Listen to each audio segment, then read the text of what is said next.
¿Qué tal? Buenas noches. Buenas noches. Buenas noches. Buenas noches. Bueno, ya estás como coanfitrión, Benjamín. Así que seguimos con el práctico de transmisión continua y luego modelo de la demanda. Perfecto, 7 y 8. Sí, no nos cortan la luz, ¿eh? Esperemos. Esperemos que no. Dale. Buenas noches.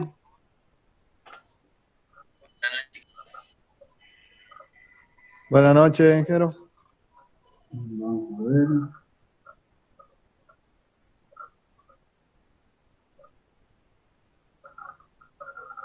Ahí está.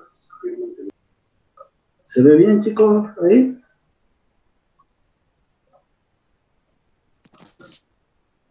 Sí, perfecto. Sí, bueno, sí se ve bien.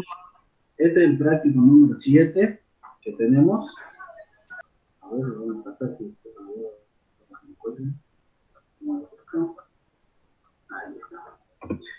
Este es el trabajo práctico número 7.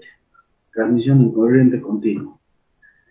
El problema de este trabajo tiene un solo problema con 4 puntos distintos. Vamos a analizar el punto 1. El problema nos pide: se quiere transmitir una potencia de 1000 megawatts a una distancia de 500 kilómetros. La densidad de corriente admisible es de 1 ampere por milímetro cuadrado. La resistividad del conductor es de 30 ohmios milímetros cuadrados por kilómetro. Calcule, nos pide el punto número 1 de este ejercicio, nos pide la caída de tensión y las pérdidas porcentuales para un sistema de continua bipolar, más o menos 500 kilovoltios.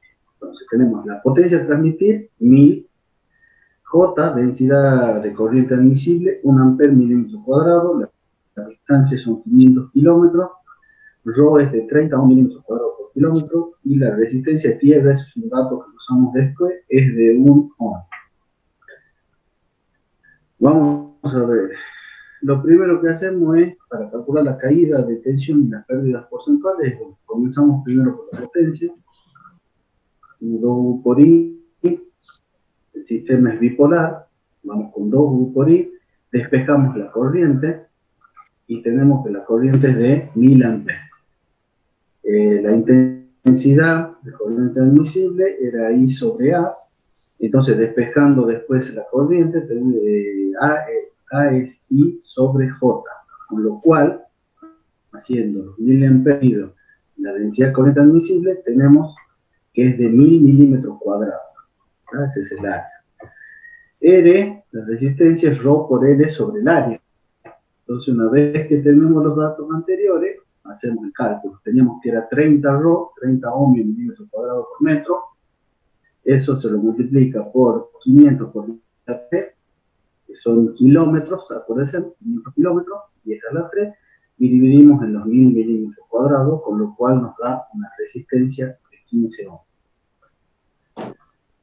Teniendo en cuenta, delta de U es 2 veces los 1000 amperes por los 15 ohms que calculamos en el punto anterior. Acá tenemos la caída, la variación, es 2 veces I por R del conductor. Con eso tenemos 30.000 voltios. Las pérdidas, I cuadrado por 2R, tenemos que las pérdidas son los 1000 amperes al cuadrado por 2 I por 15. Haciendo los cálculos, llegamos a las pérdidas que son de 30 megavatios. La pérdida por son las pérdidas sobre la potencia transportada por 100. Entonces acá tenemos 30 sobre 1000 por 100, nos da que hay un 3%. Eso sería para el caso número 1, como vieron, era un sistema de continua bipolar. Está transmitiendo por los lados. El punto número 2 nos pide exactamente lo mismo, nada más que para un sistema unipolar de 500 y con resistencia de puesta a tierra de no en cada estación. Entonces nosotros tenemos ante cada estación la resistencia de puesta a tierra. De nuevo ahora, potencia U por I, despejamos la corriente es de 2000 amperes.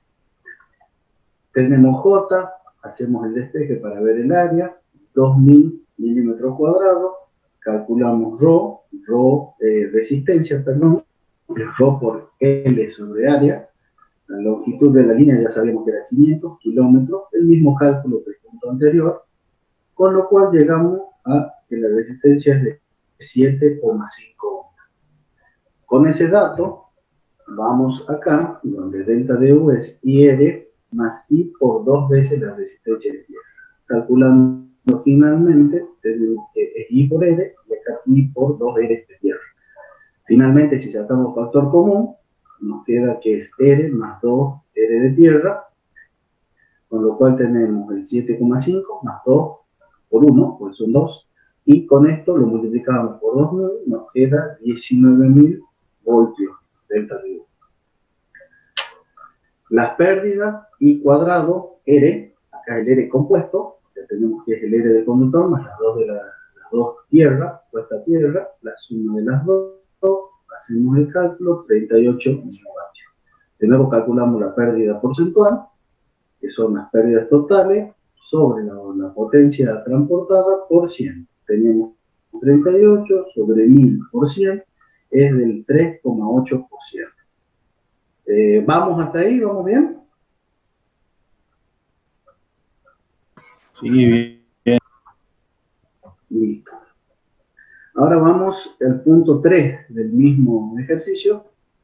Nos pide calcular la potencia de pérdida porcentual y la potencia activa generada y consumida por la línea, si se trata de una línea AC de 500 kV, cross-row con parámetros L y C idénticas a la línea de 500, el brazo cobo, y pide cuál es la tensión pico que debe soportar el sistema. Ahí teníamos el modelo de la línea. Bueno, tenemos coseno phi igual a 0,8, calculamos los valores en el XL, tenemos X por kilómetro, lo multiplicamos por los 500 kilómetros, 150, y ahí, bueno, potencia, raíz de 3U por I, despejábamos I, acá tienen I, es 1154,7 amperes, está todo el cálculo desarrollado. Tenemos acá la densidad, calculamos el área, es los 1154 amperes sobre el área admisible, el J, 1 amperes sobre milímetro cuadrado, con lo cual nos da que el área es de 1154,7 milímetros cuadrados. La resistencia, Rho por L sobre A, entonces tenemos Rho 30 ohmios milímetros cuadrados metros por los 500 kilómetros y por el área calculada con estos valores que tenemos en este ejercicio. La resistencia para este caso nos da de 13 ohmios. Bueno, delta de U es I por Z, calculamos Z, hacemos la raíz cuadrada de la resistencia más la X, la impedancia inductiva. Finalmente, Z son 150,56 ohmios. La caída de tensión que tenemos, entonces sería delta de U, estos amperes por la resistencia que tenemos. El cálculo es de 173.851 voltios por fase.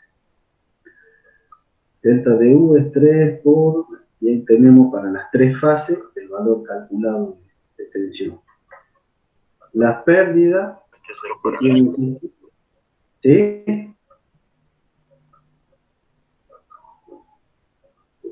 Las pérdidas, potencia es 3 por I cuadrado N, hacemos el cálculo, 51,99 vatios, parte activa, parte inductiva, tenemos 599,99 megavoltampere. Las partes porcentuales, ¿no? 9%, tenemos los valores acá, y acá hacemos para el cálculo porcentual, multiplicamos por 100, lo dividimos en 1000, tenemos de 5,19, y para la parte activa, y para la parte porcentual de la inductiva es 59,99%. Y la UF de pico es raíz de 2, el valor este, y ahí tendríamos que soportar un pico de 408,24 kilovatios. Ahora, todo esto que hicimos, los tres cálculos que vamos haciendo, es la línea bipolar, línea unipolar, y con los valores de la línea del racho. Esto es para que finalmente en el punto 4 hagamos comparaciones de los resultados obtenidos en puntos anteriores, punto 1, 2, 3. Entonces ahí, como se puede observar, comparando el sistema unipolar con el sistema bipolar, en 500 kilovoltios, lo que podemos ver es la potencia transmitida, para ambos casos es la misma. Acá cambian los valores de corriente, como se puede observar. Acá transmite 1000 cada línea, acá tenemos 2000 por una sola. El área de 2000, acá es de 1000 por cada uno de los lados, que si lo hacemos por 2, volvemos a tener los mismos valores. La resistencia sí cambia, acá tenemos 7,5 en el unipolar, mientras que en el bipolar es de 15. Los valores de delta de U, fíjense, caídas de tensión, es menor en el unipolar que en el bipolar. Las pérdidas son mayores en el unipolar comparado con el bipolar. Y bueno, las conclusiones que podemos citar es: la caída de tensión del sistema unipolar es 0,63 veces la del sistema bipolar. Las pérdidas del sistema unipolar acá es de 1,26 veces el valor que tenemos en el sistema bipolar. Y en cuanto a la sección del sistema unipolar, es igual a la sección del sistema bipolar, que es lo que yo les decía, acá tenemos 1000 y acá esto es por 2. Ahora comparamos los tres sistemas, con el sistema trifásico alterno contra los dos sistemas, el unipolar, el bipolar y el trifásico alterno que calculamos. ¿Qué se observa? Podemos observar que la resistencia en alterna es aproximadamente la resistencia del sistema bipolar. Fíjense, tenemos 1154,7 y acá tenemos los 1000, ya que estamos cercanos a la del sistema bipolar. La sección en alterna es aproximadamente, bien, es la sección del sistema bipolar. Y la potencia de pérdida del sistema en alterna es mayor que la del sistema unipolar en continuo. Si lo vemos acá en la parte activa, de este tenemos 5,19 contra los 3,8. Después también tenemos que entre los sistemas unipolar y bipolar se destaca que en el primero, una vez que hay cortes de suministro, nos quedamos sin transmisión, mientras que en el bipolar podemos seguir transmitiendo la mitad. Eso ya se lo dio en clase.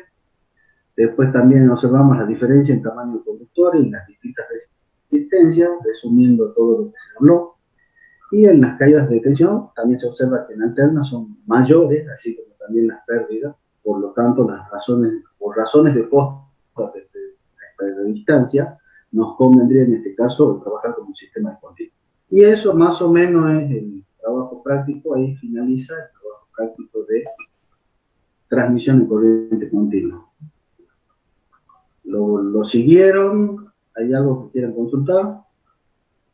Esto va a quedar subido luego, después de la clase, queda subido para que lo tengan ya a mano también y puedan ir viendo tranquilos las comparaciones que se hizo y eso.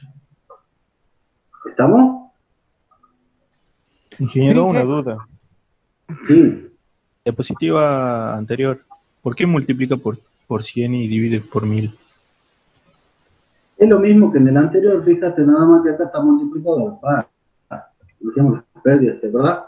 Si nos ve las pérdidas que teníamos por 100, dividíamos por la potencia transportada. Pasa que lo que nosotros queremos transportar en los tres casos es los 1000, ¿te acuerdas? Ah, bien, bien. Entonces, no, nada más que acá están multiplicados los dos juntos en el último, pero llévate de la formulita esta. Ok, ¿Estamos? muchas gracias. Sí. No, por favor. Inge, Bueno, sí, una consultita. En la parte donde aparece la resistencia de tierra, ¿por qué aparece sí, dos veces?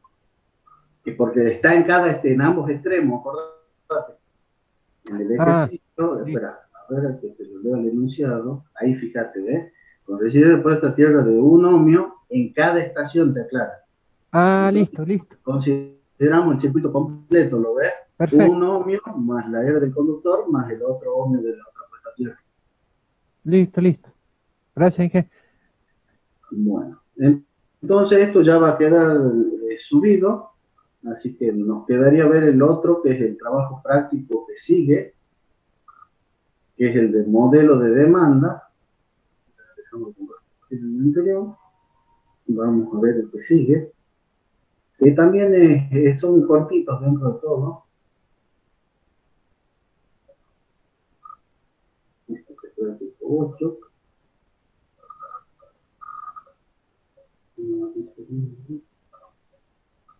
Ahí se ve pantalla completa.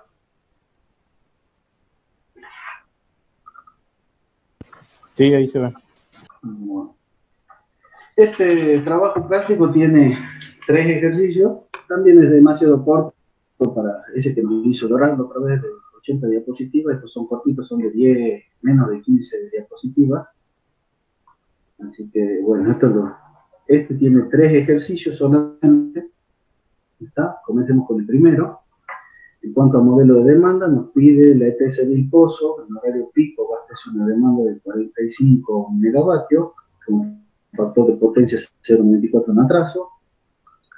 Indique los parámetros del modelo de la demanda, si se quiere representar en el nivel de 132, ¿cómo? Y ahí nos pide los 4 modelos, potencia constante, nos pide corriente constante, modelo de impedancia serie constante y de impedancia paralelo constante. El primero que analizamos es el de potencia constante.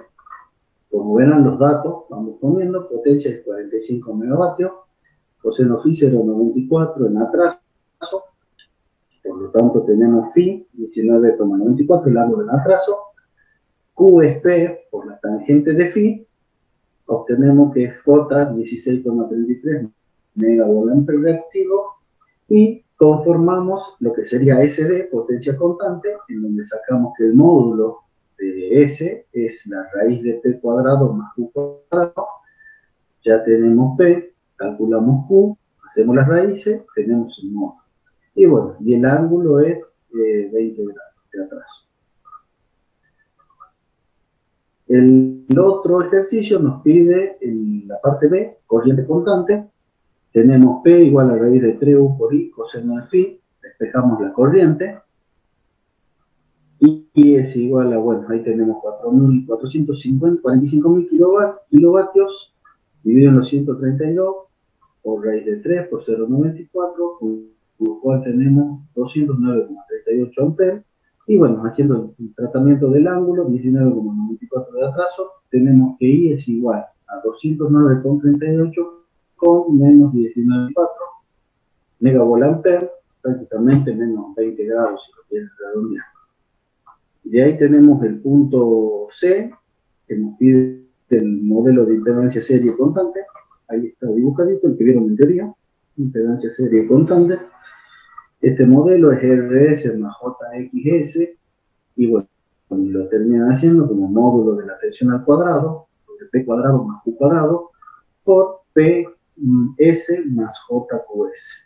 Bueno, ahí tenemos la separación, el factor, multiplicamos por cada uno de los términos, transformamos esto que sería S, lo ponemos como S, sacamos el producto por cada uno de los términos y nos termina quedando este último valor, que es B cuadrado de S cuadrado por PS y B cuadrado de S cuadrado por QS.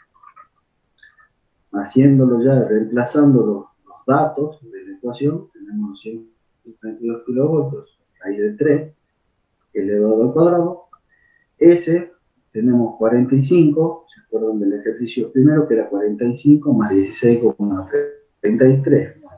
Es dividido en 9 por el hecho de que esto es al cuadrado, acuérdense que esto es sobre 3, porque es por fase, sobre 3 y sobre 3, elevándolo al cuadrado, nos queda el 45 cuadrado y el 3 al cuadrado 9. más el otro valor elevado al cuadrado, multiplicado. Una vez que desarrolla, ya tenemos los valores de esto, 5.808.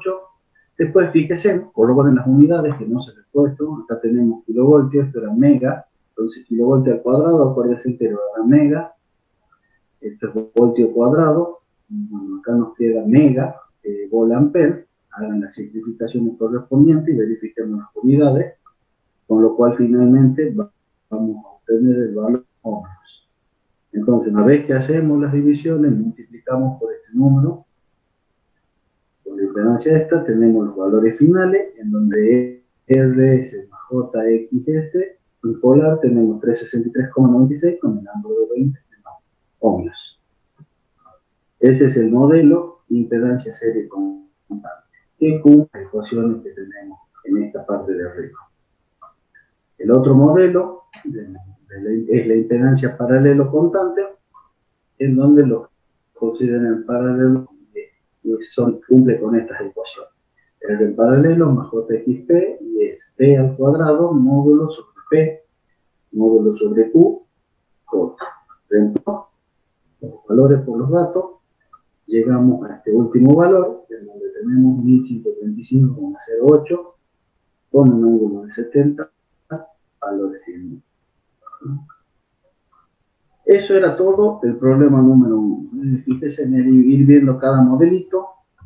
Repaso por los modelos, potencia constante, después teníamos corriente constante, el modelo de impedancia serie constante y el modelo de impedancia paralelo.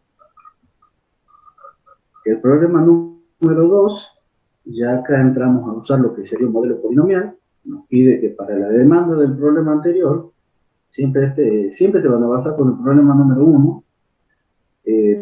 Nos pide determinar la variación de potencia activa y reactiva en estado estacionario ante un cambio de tensión del más 5%, si la demanda se compone 50% de carga industrial, 5% de carga residencial y 15% de carga comercial. Entonces, usamos el modelo polinomial, como dijimos, tenemos la potencia 0, 45, P, Q0, 16,33, los valores del problema 1, la variación de tensión del 5%, 50% carga industrial, 0,5, 35% carga residencial, 0,35 y el 15% de carga comercial, 0,15. Ahí tenemos los tipos de carga y las constantes con sus respectivos valores para la ecuación polinomial. Entonces, vamos a ver. Acá nos dice que P es igual a P0 por B sobre B0 elevado a la constante de la parte activa. La parte reactiva es la reactiva inicial por la variación de esa tensión que teníamos por elevado a una constante para la parte reactiva. Fíjense que las constantes son las que están detalladas acá. Entonces hay que ir viendo para cada una.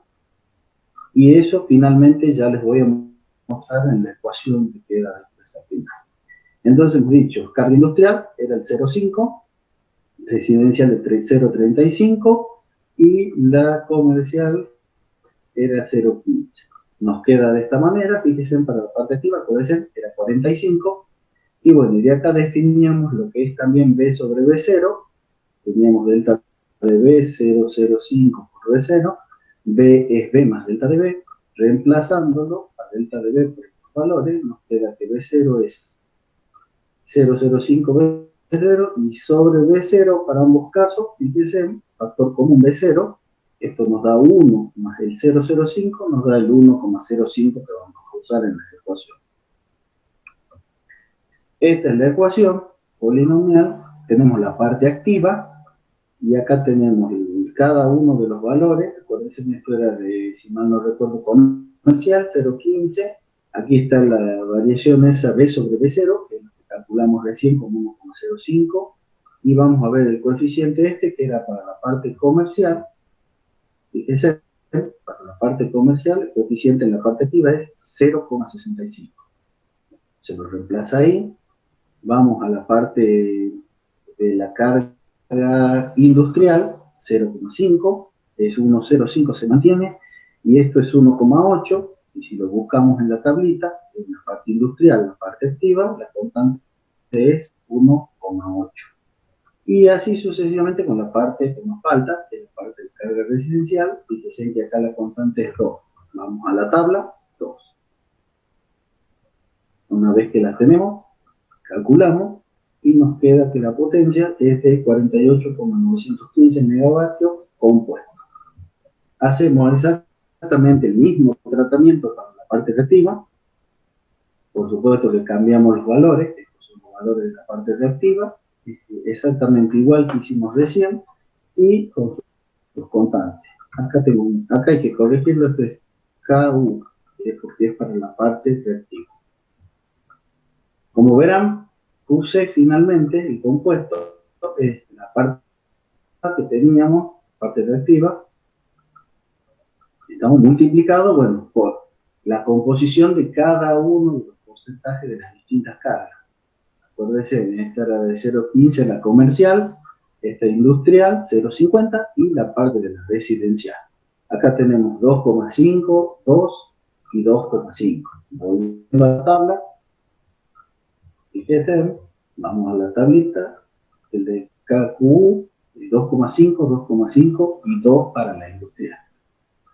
Entonces, repasamos los valores, hacemos el cálculo de los polinomios, hacemos la multiplicación que tenemos acá. Finalmente, la carga QC compuesta es de 18,22 megavoltampers reactivo. El problema número 3 es muy similar al anterior, solo que nos pide que, considerando la data del problema 1, determinemos la variación de potencia activa y reactiva si la frecuencia cae a 48,5 Hz. Entonces, en el problema número 2 teníamos una variación de tensión y en este tenemos una variación de frecuencia. Entonces, tenemos acá la potencia, tenemos la potencia activa, la potencia reactiva, y acá es a donde queremos llegar, que es la caída de frecuencia 48,5 Hz. Tensión nominal 132, y este también tiene, este polinomio también tiene su coeficiente para la parte activa, considerando la frecuencia, y para la parte reactiva también, ¿no? Esto en consideración de la frecuencia. Acá tenemos el diagrama de bloque, de frecuencia, tensión, y lo que nos decía esto es que al trabajar en el estado estacionario, la variable de Laplace es 0, entonces la ecuación nos termina quedando la potencia, que es la potencia por 1 más la constante que nosotros tenemos en la parte activa, en la tablita anterior, y por la variación de frecuencia. Nosotros tenemos que era 48,5 menos los 50 Hz, esto es el delta de frecuencia. Lo mismo para la parte reactiva. U por 1 más la constante multiplicado por la variación. Entonces, teniendo en cuenta que en las consideraciones de las dos ecuaciones, estudiamos para cada caso. Para carga residencial, después tenemos la comercial y la industrial. Simplemente reemplazamos los valores de la residencial, fíjense, son los 45 más 1, este 0,70, que se lo saca de tabla por la variación. Fíjense que acá tenemos PM menos 2,25 megavatios, UN haciendo lo mismo para la parte residencial, es 67,769 megavolt, también reemplazando. Este es el valor que se obtiene de tabla, esta es la variación de frecuencia que nosotros tenemos, y se le suma el 1 para esa corrección. Carga comercial, exactamente lo mismo, buscamos los coeficientes de la parte comercial, 1,40, digamos, parte comercial para la parte activa, 1,40, para la parte reactiva, menos 1,5. Si vamos a la ecuación, fíjense, parte activa, 1,40, parte reactiva, menos 1,5. Entonces, de esa manera vamos relacionando las tablitas del polinomio para ir calculando los valores. Y en la parte industrial es exactamente el mismo tratamiento, en donde nosotros calculamos los 45, la parte activa, por el factor S de corrección, se da por el polinomio. 1 más el valor obtenido del K por la variación. Finalmente están los valores y están los valores de la parte activa. Y con eso concluimos lo que sería el trabajo práctico, número 8. ¿Se entiende, chicos? Sí, Inge.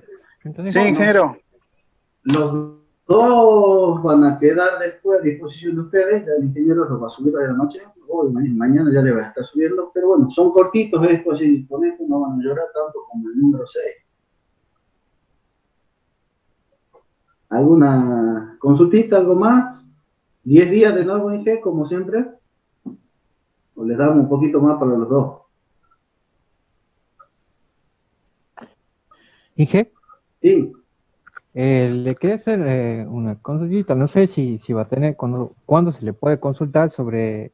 ¿Se acuerdan el práctico del factor de corrección de la admitancia? Sí. No es para que me la subsane ahora la consulta, digamos, A mí me queda una duda sobre la expresión. A mí me da una expresión con tangente hiperbólica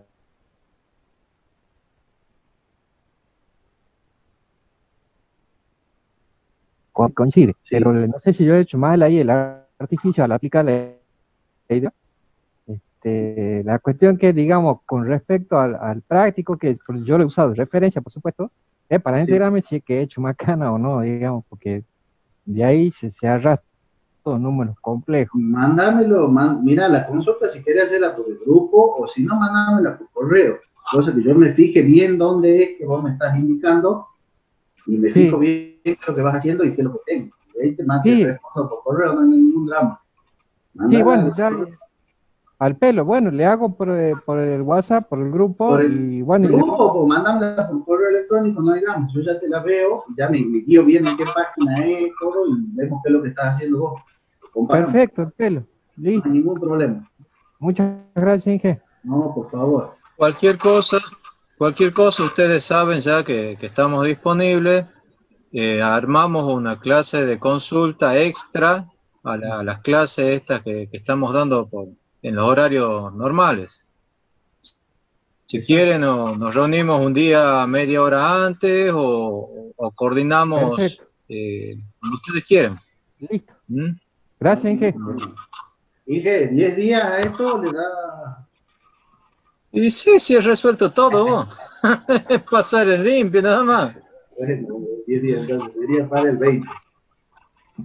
Bueno, no se aprovechen de que el ingeniero Romano les pasa todo hecho para no aprender y solamente cumplir.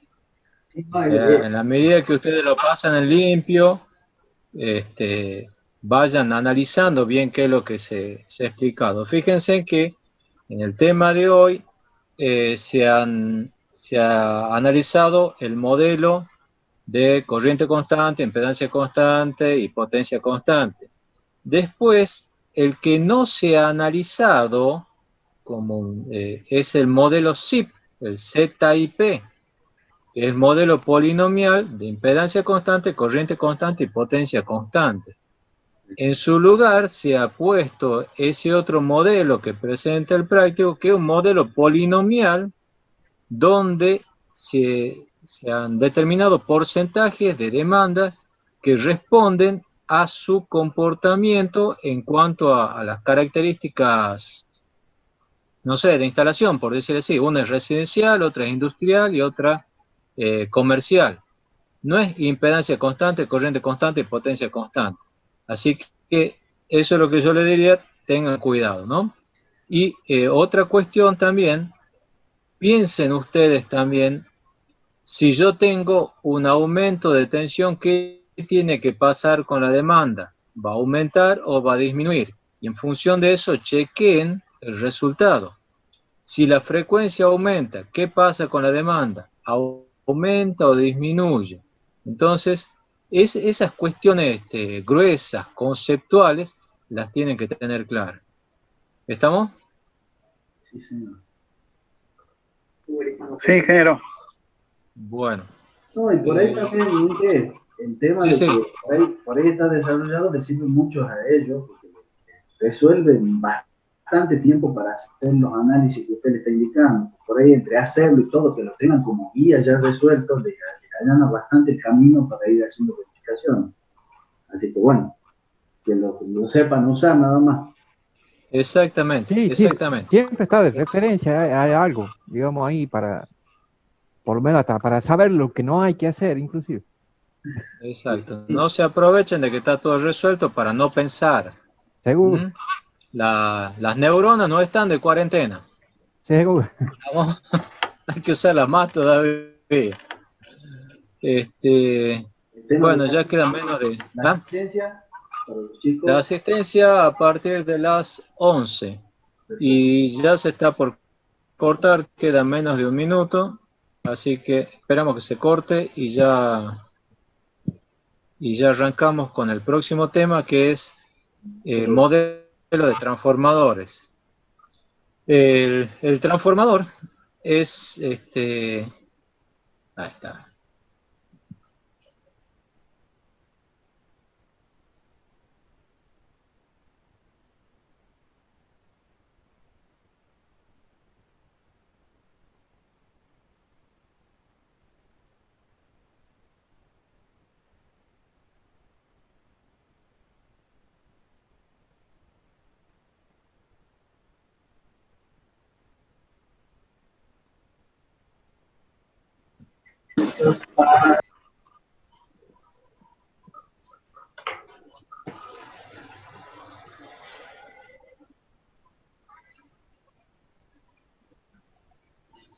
Disculpe, Inge, ¿ya dio la clave de la asistencia?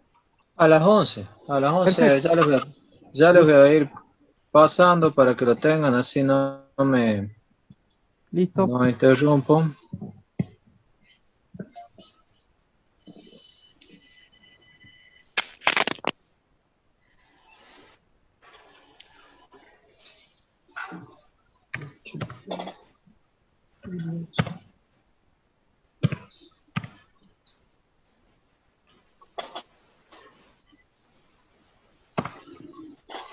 Bueno, ahí les pasé la contraseña a partir de las 11.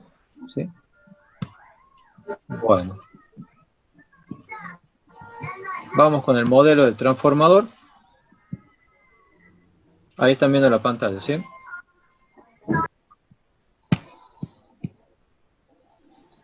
Bueno, el transformador es el elemento justamente que nos permite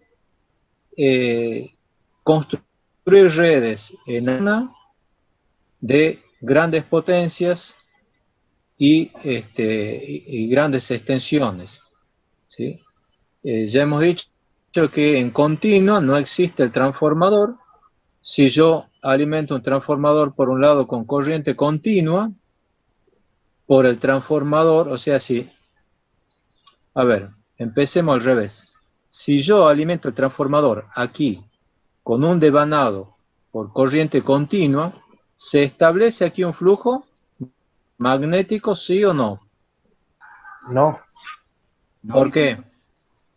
porque no hay variación de la corriente y es lo que se necesita para que se establezca el flujo. Bueno, La corriente es constante. vuelven a primer año.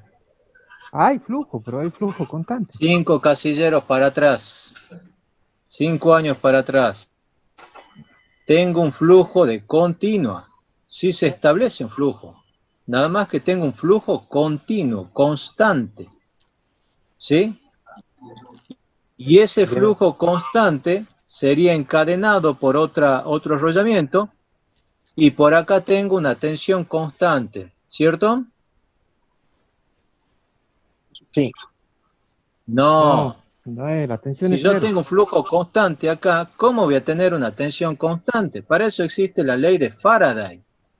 La ley de Faraday que está aquí escrita dice que la tensión inducida es menos el número de espiras por la variación de flujo respecto del tiempo. Si el flujo es constante, ¿cuánto vale la variación? cero. Cero. ¿Y la tensión inducida? Cero, Cero. Bueno, cero. muchachos, a prestar atención.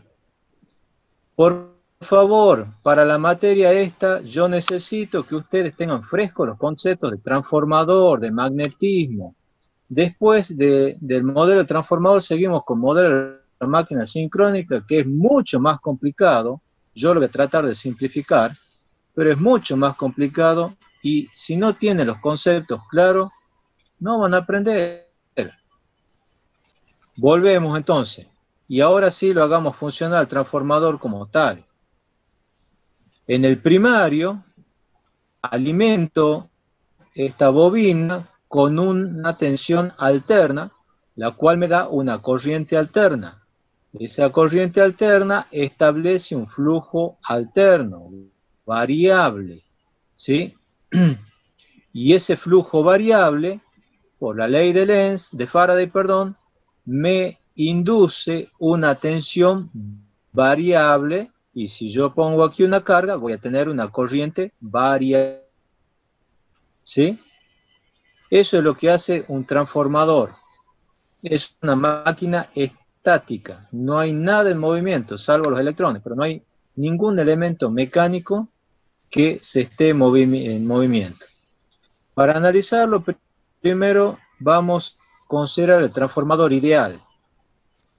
El transformador ideal, ¿qué consideraciones tiene? Primero, que la resistencia de H por DL, ¿cuánto vale?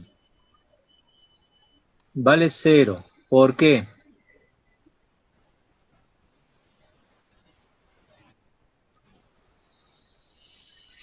¿Por qué la integral de una línea cerrada me va a dar 0?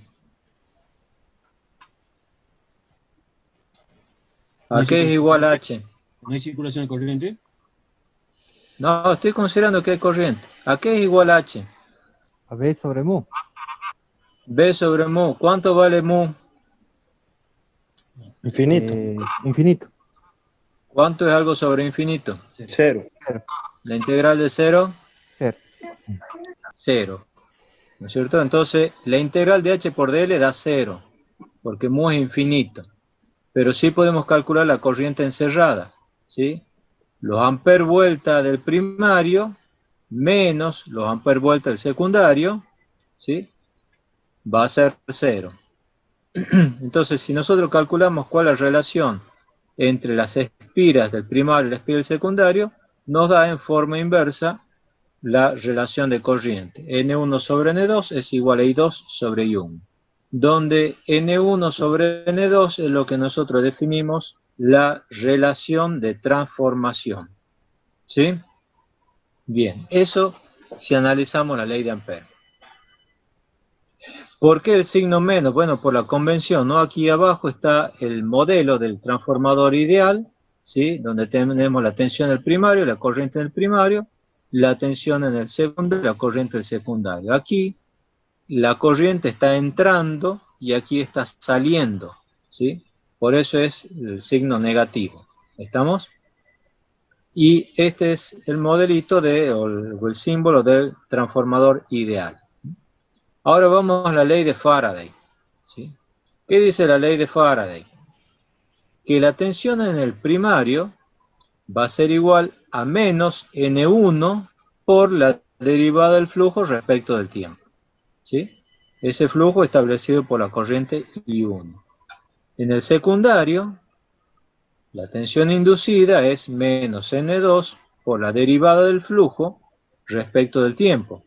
Como no hay pérdidas, no hay dispersión, todas las líneas que produce el arrollamiento primario son concatenadas por el secundario, entonces esta derivada del flujo es la misma. Si hacemos el cociente, tenemos esto que está acá, ¿sí? Donde, de vuelta, la relación de transformación va a ser igual a N1 sobre N2, y en este caso es E1 sobre E2. Todo eso ustedes lo saben.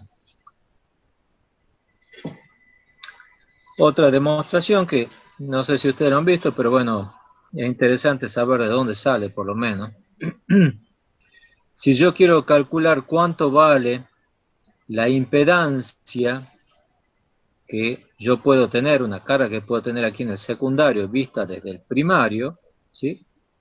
Impedancia es tensión sobre corriente, E1 sobre I1. Bueno, E1 ¿a qué es igual? E1 es E2 por N1 sobre N2, ¿sí? Y 1 actual. y 1 es lo que está acá, y 1 es I2 por N2 sobre N1. Si resolvemos esto, nos queda E2 sobre I2 por N1 sobre N2 al cuadrado. E2 sobre I2, ¿qué es? Va a ser la carga que tengo acá, la impedancia en el lado 2. Y N1 sobre N2 es la relación de transformación que está después elevado al cuadrado. Por eso siempre decimos que la impedancia del secundario vista desde el primario se multiplica por la relación de transformación al cuadrado. ¿Alguna pregunta de todo esto?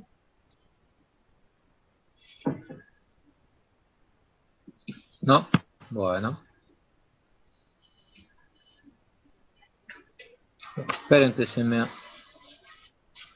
borrado una diapositiva.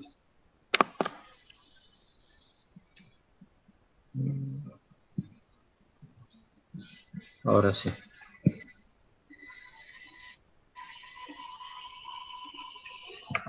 Un cachito.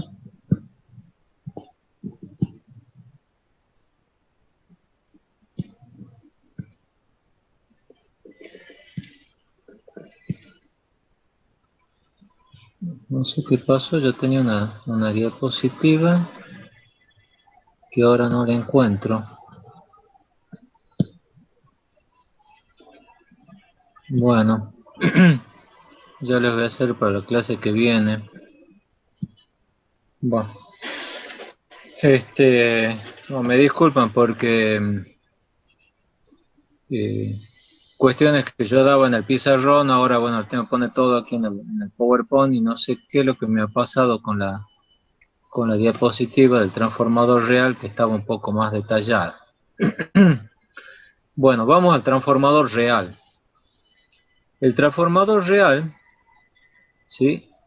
A diferencia del transformador ideal, establecemos de que los devanados tienen una resistencia distinta de cero.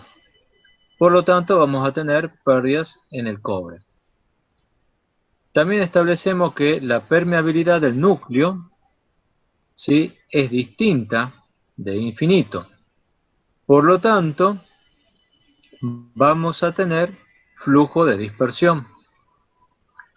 Y como las chapas magnéticas no son perfectas, vamos a tener pérdidas en el hierro.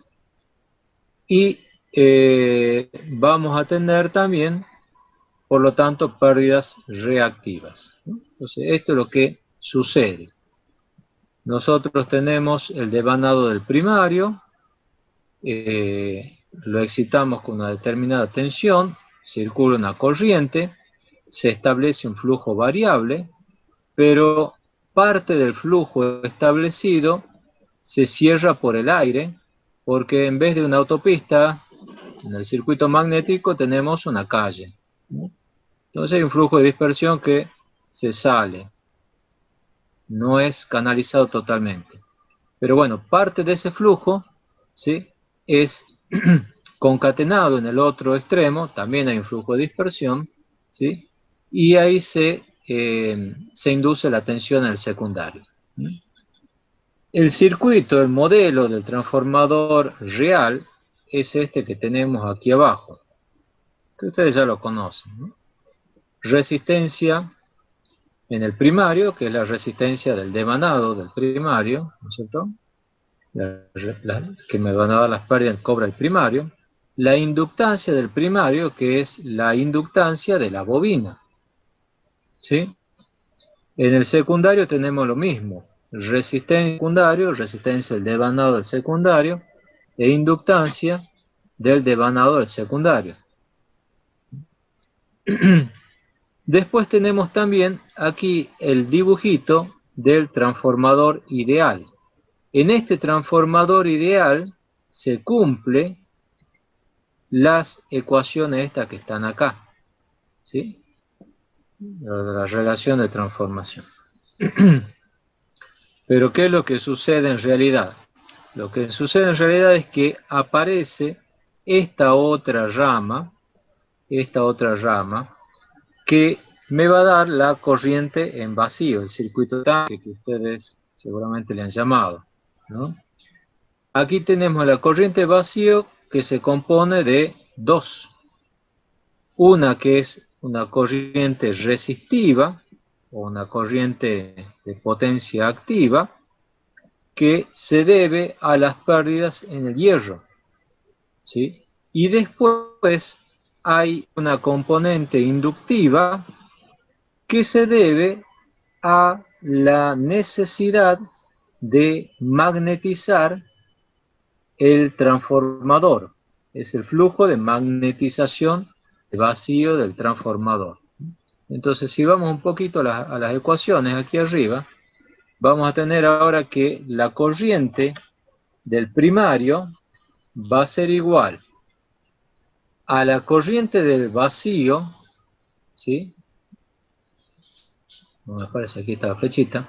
La corriente de vacío de batada más la corriente de vacío batada, o sea, la corriente de magnetización y la corriente de pérdidas en el hierro, más la corriente del secundario referida al primario. ¿Sí? Bueno, I0X más I0W es I0. Las pérdidas en hierro son las pérdidas por histéresis más las pérdidas por corriente Foucault. ¿Sí? ¿Y cómo se calculan? Como la corriente al cuadrado, ¿sí? Batada por G. O la tensión al cuadrado, ¿sí? Por G. Y las pérdidas que vamos a tener en el vacío, ¿sí? Va a ser la corriente D batada al cuadrado sobre B, o la tensión al cuadrado por B. ¿Alguna pregunta de eso? Bueno, de aquí pasamos a otros modelos. Se van a ir simplificando sucesivamente. De este modelo a este otro, lo que hicimos es reflejar la inductancia y la resistencia del secundario del transformador, no la de carga, al primario. Entonces nos queda todo acá en el primario. Después sigue el circuito del transformador ideal y bueno, la tensión del secundario. Como esas corrientes de vacío son muy pequeñas, especialmente en transformadores de potencia,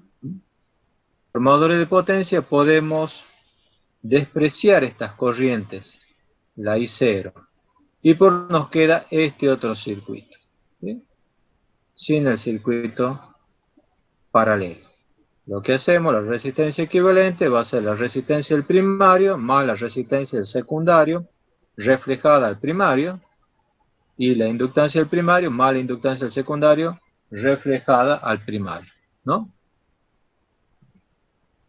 Finalmente, también podríamos, para transformadores de potencia, como se usa conductores de una sección importante, despreciar la resistencia, ¿sí? Entonces solamente nos queda la inductancia. Entonces el modelo básico que ustedes siempre tienen que tener en la cabeza del transformador y que lo vamos a usar para muchos estudios es ese de abajo. Es simplemente una inductancia en serie más el transformador ideal, ¿sí? Inductor más transformador ideal. Eso en la cabeza siempre.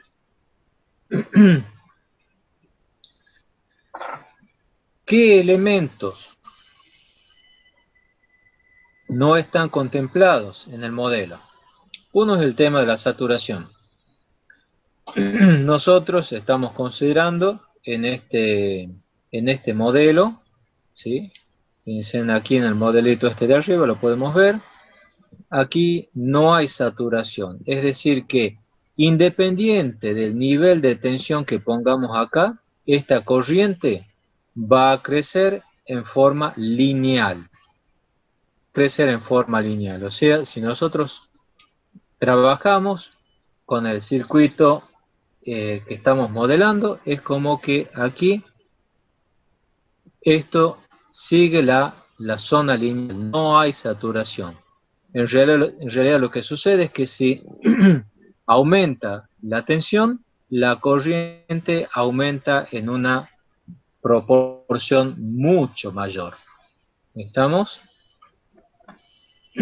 ¿Eso qué es lo que da? Da el tema de las corrientes de energización o corrientes de inrush que no se pueden modelar con ese modelo que hemos analizado. La corriente de inrush hace que se debe a que cuando uno energiza, dependiendo del tipo de energización, por ejemplo, si es un transformador que está en cola de línea, puede haber una sobretensión. Esa sobretensión va a hacer que tengamos corrientes elevadas que se van amortiguando después. Lo que llama corriente de inrush, y la vamos a analizar al final de la materia. El tema de la saturación también hace que no se tenga en consideración la forma de onda. Cuando tenemos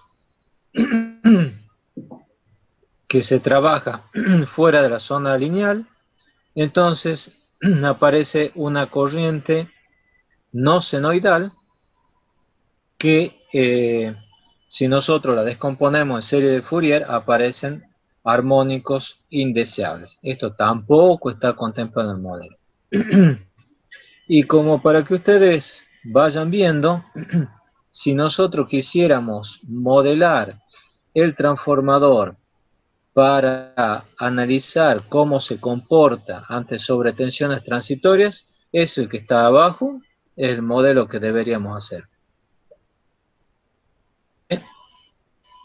Creo que bastante más explicado que este modelo simple que tenemos aquí. ¿Alguna pregunta?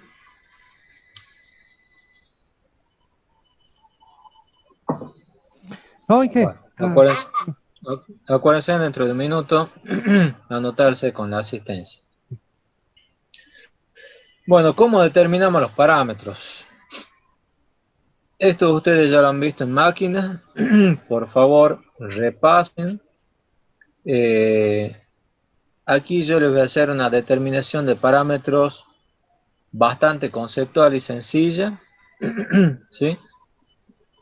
Uno es decir, bueno, tenemos que hacer el ensayo de vacío y el ensayo de cortocircuito. No sé qué pasa. Espera un momentito. No, que yo abrí un archivo que no era.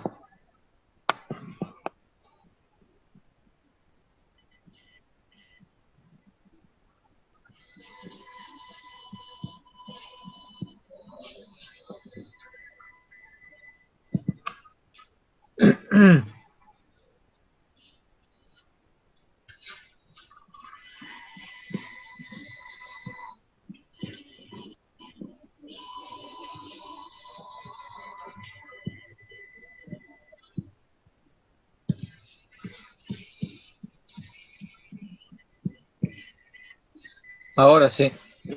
Ahora sí. Estaba trabajando con una versión vieja. Aquí está el transformador ideal, el transformador real, perdón.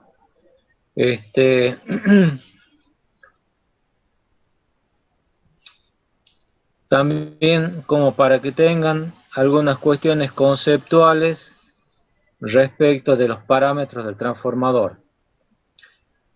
Cuando nosotros calculamos la ley de Ampère para el transformador, acá yo les escribí, la H es B sobre mu, por eso esto es 0. Bueno, aquí sería H por L, ¿no es cierto? Es igual a B sobre mu por L. L la línea cerrada. y esto da 0. Y en el caso del transformador real, bueno, esto ya hemos explicado, y aquí están algunas ecuaciones que les quería mostrar. Si aplicamos la ley de Ampère, ahora sí, N1 por I1 menos N2 por I2 va a ser igual a H de la línea que estemos considerando multiplicado por la línea que estamos considerando, que generalmente se toma la línea que va por el medio del circuito magnético. Entonces, HC por LC, C es la línea, ¿no es cierto? La línea que estamos siguiendo la integral. HC por LC es igual a B sobre mu por LC, ¿sí? Analicemos qué es sobre mu por LC. B por LC sobre mu, lo mismo, ¿no es cierto? B, ¿a qué es igual? Aquí está en lo que estamos recordando. B es flujo sobre área, ¿sí? Flujo sobre área. Reemplazo B, flujo sobre área. Entonces me queda flujo por LC sobre mu por A. Bueno, y esto lo puedo escribir como LC sobre mu por A por el flujo. Y esto no es otra cosa que la ley de Ohm de los magnéticos, ¿sí? La ley de Hawking que habíamos visto, que los N por I es igual a la reluctancia magnética por el flujo. Entonces, ¿cuánto vale la reluctancia magnética? Bueno, esa línea de campo sobre la permeabilidad por el área, ¿sí? Esa es la reluctancia magnética. Entonces, la ecuación de aquí arriba puedo escribir como N1 por I1 menos N2 por I2 igual a la reluctancia magnética por el flujo. Ahora despejo I1, ¿sí? Me queda reluctancia magnética más N2 por I2, todo dividido en N1. Bueno, N2 sobre N1 por I2, ¿sí? Es I2', la de transformación. ¿Se acuerdan?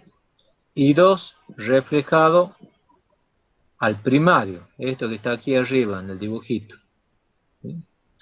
Está al principio, ¿qué es lo que es? Es I0, porque I1 es I0 más I2'.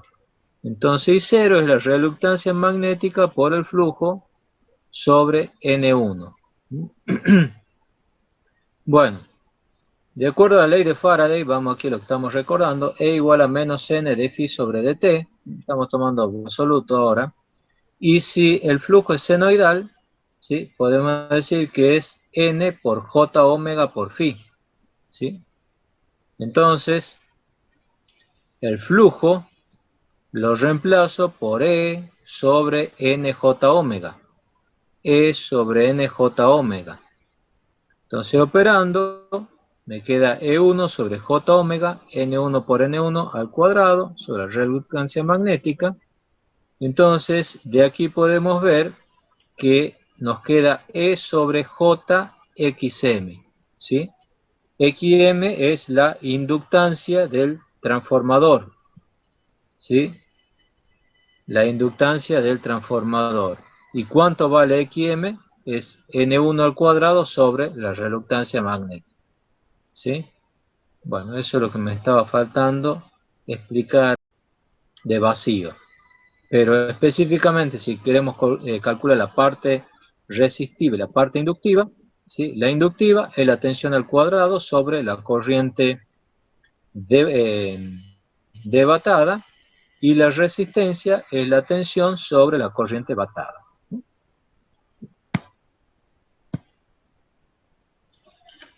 En el caso del ensayo de cortocircuito, cortocircuitamos uno de los lados, hacemos circular, o sea, ponemos en el primario una tensión tal que por el secundario circule la corriente nominal,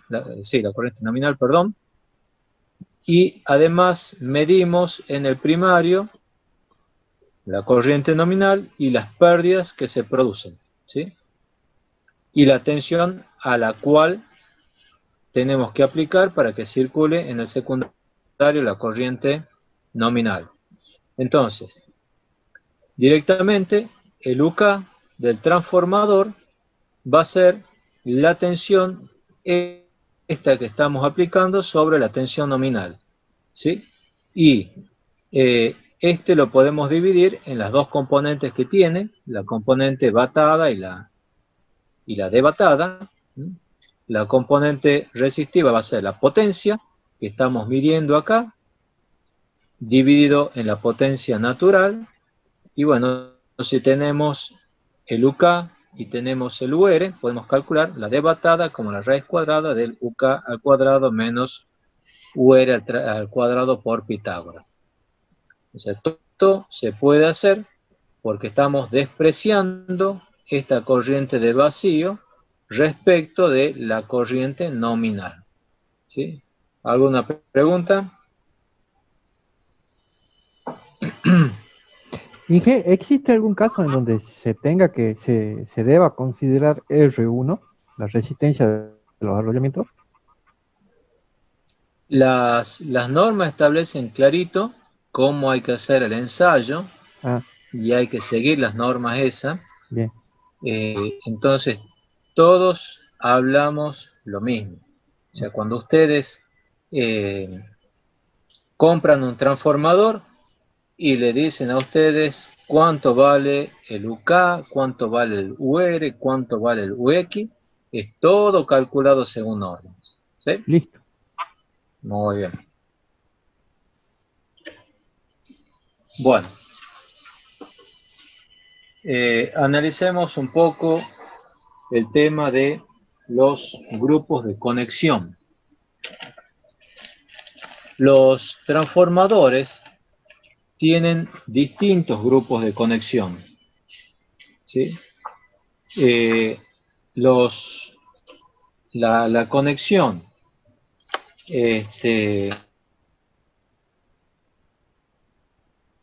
estrella, triángulo y la zigzag, ¿sí?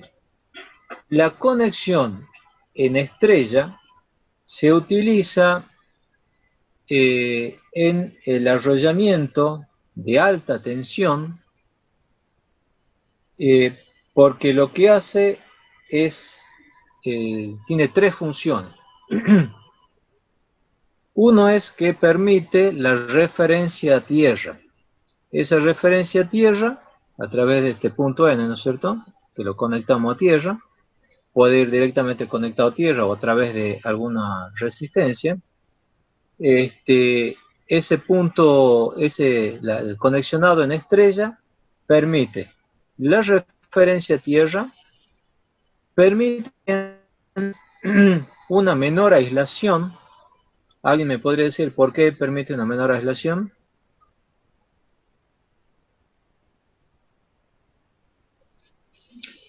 Sobre el arrollamiento, sobre cada uno de los tres arrollamientos, ¿qué tensión tengo aplicada? ¿Tensión de línea o tensión de fase? Sobre cada arrollamiento, la tensión de fase Tensión de fase, ¿que es mayor o menor que la de línea? es menor, ¿Cuánto? en raíz de 3. Raíz de 3, exactamente. Entonces, el aislamiento de los arrollamientos en estrella van a soportar la tensión de fase, no tensión de línea. Entonces requieren un menor aislamiento que en el caso de, por ejemplo, la conexión en triángulo. Piensen acá, el arrollamiento está soportando ¿qué tensión? De línea. Tensión de línea. Raíz de 3 veces la tensión de fase. ¿Sí? Entonces van a requerir una mayor aislación, los que están en triángulo. Y además, ¿qué potencial tiene el punto este? Si está rígida a tierra, ese que le estoy señalando, el punto N.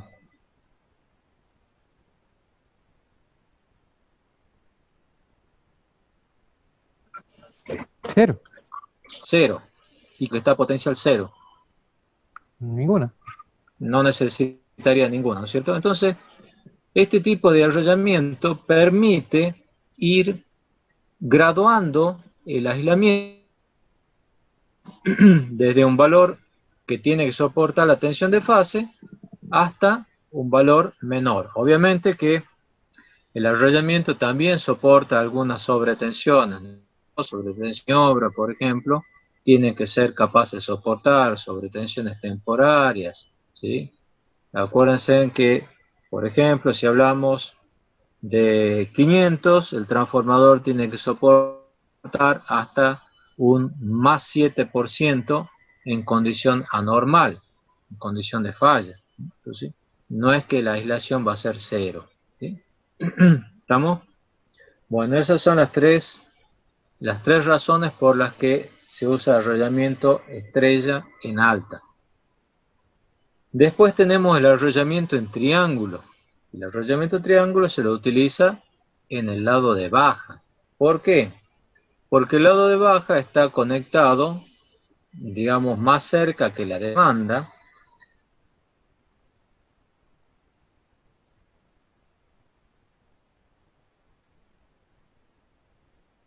¿No es cierto?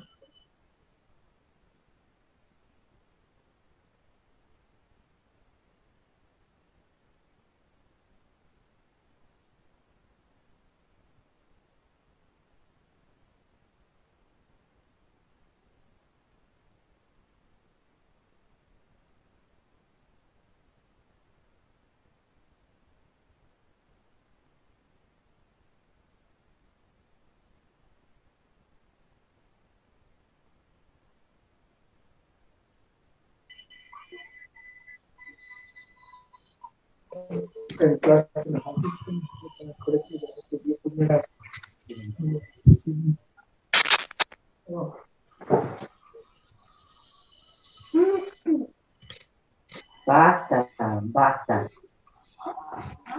Sí me di cuenta que todos los años salía a las 2:30, a las 2:30 llegaba a casa.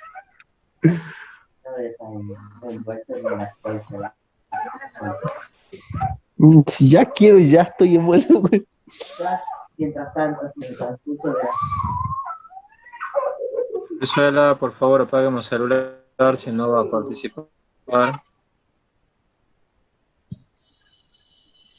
Bueno, estábamos diciendo que en el lado de baja estamos usando arrollamiento en triángulo porque es el que está cerca de la demanda, y el hecho de que está cerca de la demanda significa que la corriente que está tomando generalmente tiene alinealidades, tiene contenidos de armónico. Entonces, al poner un arrollamiento en triángulo, especialmente los armónicos múltiplos de 3, quedan contenidos ahí y no pasan al lado de alta, perjudicando la transmisión. ¿Está claro eso? Y el otro arrollamiento, el otro tipo de arrollamiento es el arrollamiento zigzag. ¿Lo podría repetir? El arrollamiento de baja está, por ahí circula la corriente que está cerca de la demanda, ¿no es cierto? La corriente de la demanda. En la demanda generalmente tiene armónicos, ¿sí? La demanda puede ser fábricas, demanda comercial, incluso hasta la misma demanda domiciliaria tiene contenidos de armónicas por los dispositivos electrónicos, ¿sí? Entonces, todos esos armónicos que llegan hasta el transformador quedan entrampados en el circuito ese en triángulo, y no pasan al lado de alta. Porque si pasaran al lado de alta, piensen que todos esos armónicos generarían pérdidas también en el lado de alta, y además, si esos armónicos llegan a los generadores, bueno, van a aparecer ahí corrientes de secuencia inversa y corrientes de secuencia cero que van a perjudicar el funcionamiento de los generadores. ¿Se entiende? Ingeniero. Sí. Entonces, los transformadores de distribución tienen el esquema de triángulo del lado de baja. lo que nosotros estamos analizando, ¿sí? Son sistemas de potencia. En los sistemas de potencia, por ejemplo, si vamos al nivel de 132, 33, 13,2, ¿sí? 132 es en triángulo, es en estrella, perdón, estrella tierra. 33, estrella tierra. Y 13,2, que es donde está más la demanda, es en triángulo. ¿Sí? Ahora, como el arrollamiento en triángulo no tiene referencia a tierra y hace falta una referencia a tierra para que mida las corrientes de retorno por tierra debido a alguna falla a tierra, ¿sí? Lo que hace es instalar reactores neutros con esa conexión que está ahí, conexión zigzag, que la vamos a analizar, no sé si hoy, pero si no mañana. Listo, ingeniero, gracias. Bien. ¿Cómo se arma el grupo de conexión? Bueno, aquí yo les voy a explicar una forma de armarlo. No me interesa que la sepan a esta, pero que sí que sepan alguna metodología. Lo que habrán visto en otras materias anteriores. Si les sirve la otra explicación, sigan a esa. Yo les explico de la siguiente manera. Acá tenemos un transformador estrella triángulo, ¿sí? La fase A viene aquí y va a tierra. La fase B va aquí y a tierra. Y la C también y a tierra, ¿sí? Y el otro está en triángulo, ¿sí? Tengo aquí la fase A, viene aquí y va a la B. La B viene aquí y va a la C también va al arrollamiento y va a la A. ¿Estamos? Entonces, ¿qué es lo que vamos a hacer primero? Vamos a dibujar nuestro diagrama de tensiones, en este caso la estrella, ¿sí? Y vamos a trasladar a cada arrollamiento el vector de cada fase. Entonces tenemos el vector de la fase A, el de la fase B y el de la fase C, cada uno con su nombre, ¿sí? Ahora, esa fase es la que se va a ver reflejado en el otro lado. Entonces vamos a tener el fasor BA, BC y CA. Para que ustedes no se equivoquen, fíjense que el que se mantiene la letra, ¿sí?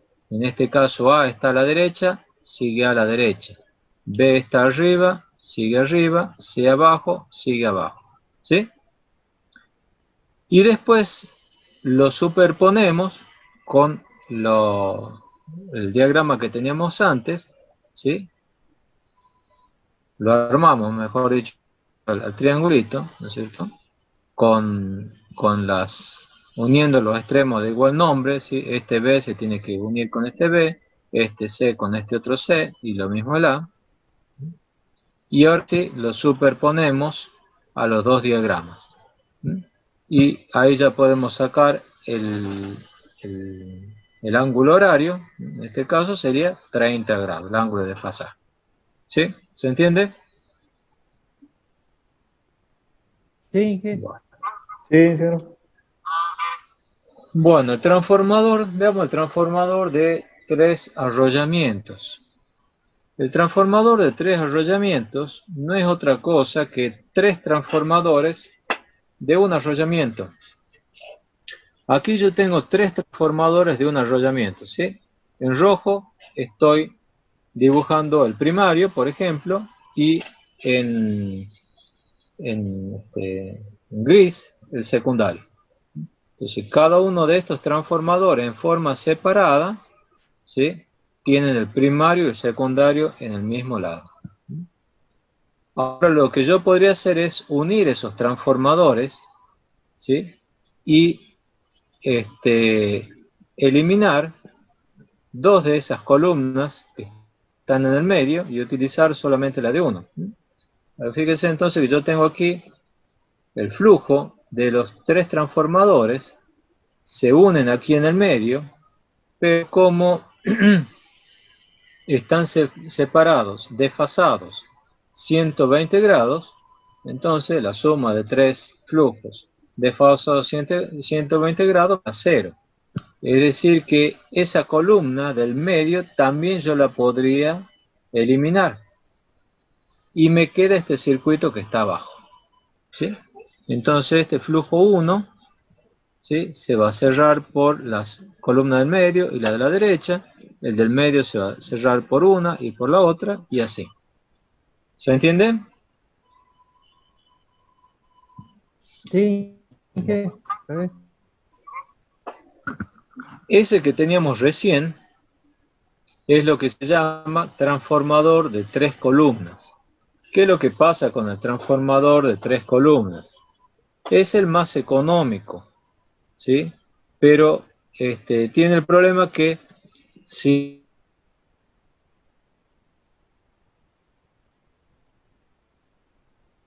el flujo generado por este arrollamiento tiene este camino y este otro más largo, que serían los mismos caminos que tiene el generado por el arrollamiento 3. Pero el que genera el arrollamiento 2 tiene dos caminos más cortos que en el caso de los arrollamientos 1 y 3. Entonces puede existir cierto desequilibrio que por ahí puede importar y por ahí no. Si nos interesa que sea perfectamente equilibrado, entonces lo que usamos es un transformador acorazado. ¿Qué hace el acorazado? Se le agregan estas otras columnas, ¿sí? Entonces, así ya el camino es más parejo. Aquí ustedes pueden ver, ¿sí?, en el caso de algunos modelos de algunos transformadores, ¿sí?, sin armarlos, ¿sí?, donde están, aquí aparece circuito magnético, y ¿alguien sabe qué son todas estas cositas que suben para arriba? Todas esas conexiones. Eso no es para el regulador. ¿Qué es regulador? Punto de conmutación por el regulador, exactamente, regulador de tensión. Bueno, ahí ven ustedes también la chapa, ¿sí?, de un transformador, y bueno, aquí ya un transformador grande, ¿no? Transformador trifásico. Ahora tenemos un transformador de 3 devanados, que no es lo mismo que un transformador trifásico, ¿no? Este es un transformador trifásico. Ahora vemos un transformador de 3 devanados. ¿Qué quiere decir un transformador de 3 devanados? Que tengo el primario y un secundario y un terciario, o 3 arrollamientos, no como antes que eran 2. Entonces, ¿cuál es el modelo de esto? Bueno, el modelo es esto que está acá. Es un circuito en triángulo. ¿Por qué? Porque los ensayos que se hacen en un transformador de 3 devanados siempre es entre 2 arrollamientos. Entonces, los ensayos me van a dar la impedancia entre alta y media, entre alta y baja, y entre media y baja, ¿no? Pero, si bien tenemos este modelo en triángulo, podríamos pasar a un modelo en estrella. ¿Cómo? Bueno, simplemente aplicando esta formulita, estrella de conversión, triángulo a estrella, ¿sí? Si lo queremos hacer más completo al modelo, le agregamos el circuito que nos refleja el comportamiento en vacío. ¿Alguna pregunta? ¿No? Bueno, nos quedan 2 minutos. Lo voy a utilizar esos 2 minutos para pasarles un video nada más, y así seguimos la clase que viene con los otros temas.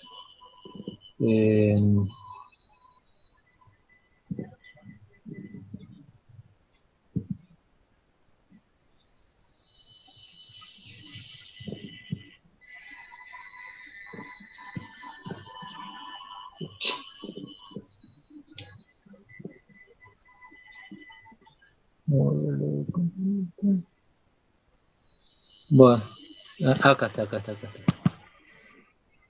está.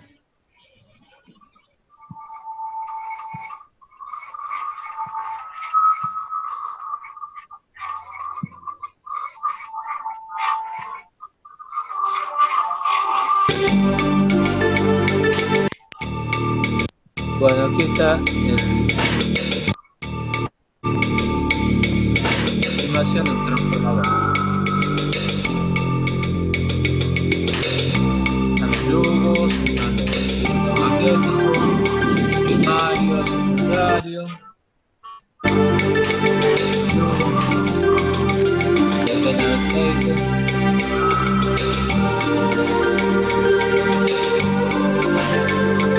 Radiadores, gas de expansión.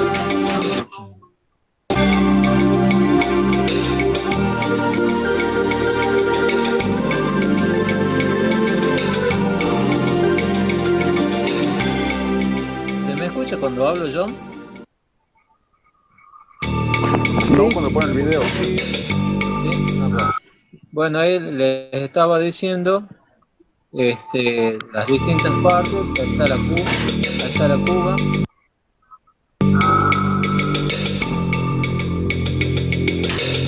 El circuito magnético. Los enrollamientos primario y secundario, ¿sí?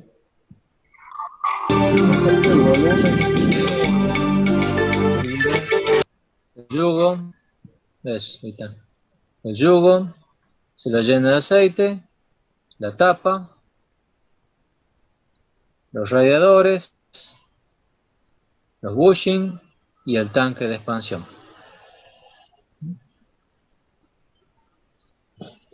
Bueno,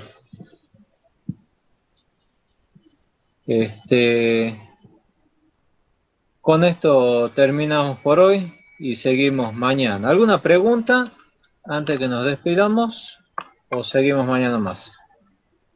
Ya para mañana es sobre los trafos de 3 arrollamientos. Bueno, nos vemos mañana entonces. Listo, Inge. Hasta luego. Hasta mañana. Hasta mañana.